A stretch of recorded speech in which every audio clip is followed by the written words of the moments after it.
The tour of the Maghreb. Chris doubling up in jobs here, which is the magic of television. Of course, the Maghreb slot coming up in the next half hour, but here, of course, you're with all that is happening elsewhere in Africa. Chris, over to you. That's right. Thanks very much, Mike. 11:20 Paris time. Meanwhile, the headlines from Africa, and on the cusp of genocide. France sounding the alarm bell on the Central African Republic, urging the UN to approve intervention. The government in the Central African Republic says it's in touch with Ugandan rebel leader Joseph Kony over negotiating his surrender, a claim doubted by the United States. And Mali heads to the polls this weekend as the violence in the north continues. Our team reports on the build-up in the capital, Bamako. We start with a stark warning from France on the Central African Republic. Paris says the country is potentially on the verge of genocide. This as interim leader Michel Djotodia struggles to establish control after his Seleka rebels overthrew President Francois Bozize back in March.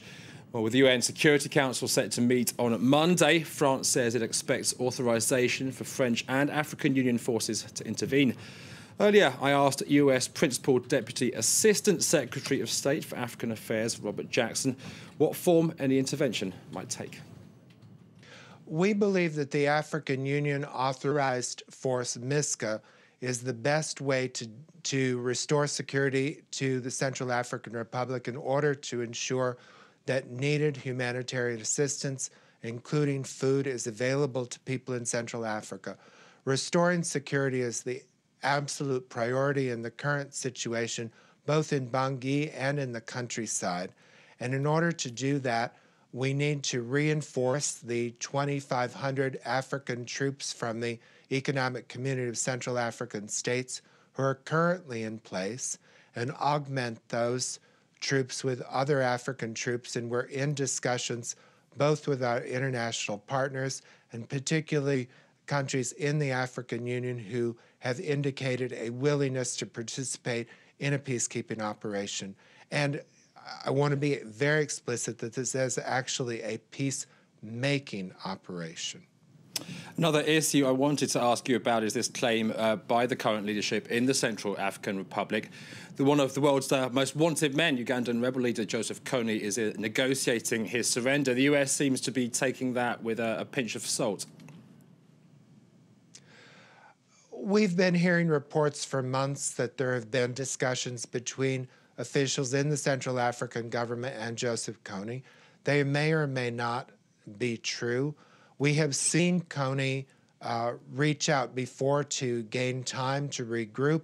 He's currently under a lot of pressure from the AU force, which is receiving support from the United States in terms of advice and technical assistance. And we suspect that the reports that he's in discussions with the Central African government about surrendering are a way to reduce the pressure, and it's not the time to reduce the pressure. On the contrary, we've seen defections, we've seen the number of people who are displaced by the Lord's Resistance Army decline by 25% over the last year, and we absolutely have to keep the pressure on. We heard Robert Jackson talking there about Joseph Kony and his Lord's Resistance Army. France 24's Alexander Turnbull has more on this self-proclaimed prophet. His plan was to turn Uganda into a theocracy. Inspired by local Asholi traditions, Joseph Kony set out to spread his fundamental Christian values. What initially started as a rebellion in the north against Uganda's new violent government soon became in the 90s a byword for seemingly pointless, sadistic violence. At the head of the Lord's Resistance Army, Kony killed, raped, pillaged villages, and up until 2006, when a ceasefire agreement was eventually signed, the UN reported the LRA had killed thousands of people and abducted tens of thousands of children. The Lord's Resistance Army has been a constant source of terror and suffering. Countless young people have been compelled to serve as underage soldiers and sex slaves. Following the peace talks, Joseph Kony led the rebellion out of Uganda, forcing thousands to flee as the group moved into neighbouring countries. By that time, the International Criminal Court had issued arrest warrants for 5 of the LRA's top leaders, and a manhunt was launched across the entire region. Last year, a controversial PR campaign from the NGO Invisible Children brought Kony back onto the spotlight. Yet despite recent efforts, the regional task force deployed last year and supported by US Special Forces has yet to locate him. He's no longer in peace and is feeling the pinch thanks to the pressure that the regional task force is putting on him and thanks to the operation of encouraging his men and all those who are with him to defect. Authorities are hoping the capture of Joseph Kony will stop the rebellion for good, break the spell of his cult of personality. Meanwhile, a top award here in France in recognition of a man who's battled for the cause of women, caught up in the unrest in the Eastern Democratic Republic of Congo. Dr. Denis Mukwege has been honoured by President Hollande for his conflict prevention efforts. That at the foundation set up by former French leader Jacques Chirac. Well, each year, 58-year-old Mukwege treats some 3,500 women who've been the victims of sexual violence. He spoke to our French channel about the lasting problems faced by some of their children. In fact, those who raped the woman also murdered her siblings and family members. And these women end up having to bear this child in a community where he won't find love, a community that won't accept him. These children, they're considered genocidal, like snake children. Some women simply refuse to carry the child to term or raise him. And we have some of these kids at the hospital, and it's sad because they're innocent, and we should remember that. To Mali next, which is gearing up for Sunday's parliamentary elections amid continued instability in the north. 3 rockets fired by suspected Islamist militants slammed into the city of Gao this Thursday. This a day after French special forces killed militant commander Mokhtar Belmokhtar's second in command. Franz van Katz, Nicolas Jamin and Julien Sauvage are in the capital, Bamako. They report on the challenge of rebuilding the economy in the wake of the war in the north. Slowly, customers are returning to hairdressing salons. When the economy is not doing well, a visit here is a luxury.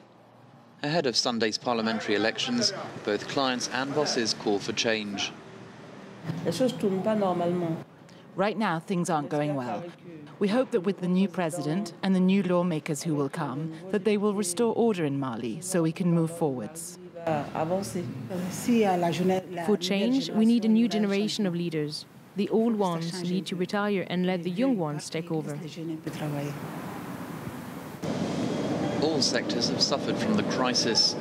This flour mill outside Bamako has only been functioning normally again for the last 3 months. Here, the wheat comes from France and the corn from Mali. The bags go here, the rest goes in the silos. Oudbabi is the owner of this very modern flour mill built 3 years ago. He has 94 employees. 40% of Mali's flour is produced here. The coup in March 2012 led to instability and hit his business badly. There were regular electricity cuts. That was a huge problem. Sometimes we would go 2 or 3 days without electricity. He believes the priority should be to develop the country's infrastructure, especially roads. Oudbabi has a clear message for the government and future lawmakers. You can't kickstart the economy without the private sector. There needs to be a dialogue so that together we can find long-term solutions. After this major crisis, we need lower taxes. Be it very small businesses or large ones like this one, all the economic actors here in Mali are calling on the 147 lawmakers who will soon be elected to boost the economy after months of political crisis. Nicolas Jamin in Bamako there. Finally, they're an eyesore and an environmental hazard in many places across the world. Plastic bags discarded in public. Well, Ivory Coast has just become the latest country to pass a law clamping down on their use and production. But it's a move that's not without its critics. This report from the country's economic capital, Abidjan. A sore sight for eyes, but mostly a pressing environmental issue. Plastic bags have become a symbol of the sanitation crisis facing Ivory Coast. Plastic bag waste has become a major problem in Abidjan. They litter the streets, clog the drainage system, especially when it rains, causing flooding. We need to find a way to stop this type of pollution. In a surprise move, the government announced it would pass a ban on plastic bags altogether. Officials said the law would improve waste management greatly. But many, including local business owners like Hassan Cisse, have been very critical of what they claim is a rash decision. Cisse's company sells drinking water in small plastic bags. He's angry that authorities simply failed to consult him. This decision will have repercussions on the sector at an economic and social level. And I'm not sure it will change anything at an environmental level either. But environmental activists also wonder if the ban is the way forward. Is the solution a complete ban on plastic bags? Because there are options such as recycling or reusing these plastic bags to make other things. One unexpected side effect is poor garbage collectors are afraid they'll soon run out of a vital source of income. If they want to stop us from collecting bags, they also need to adjust our salaries accordingly.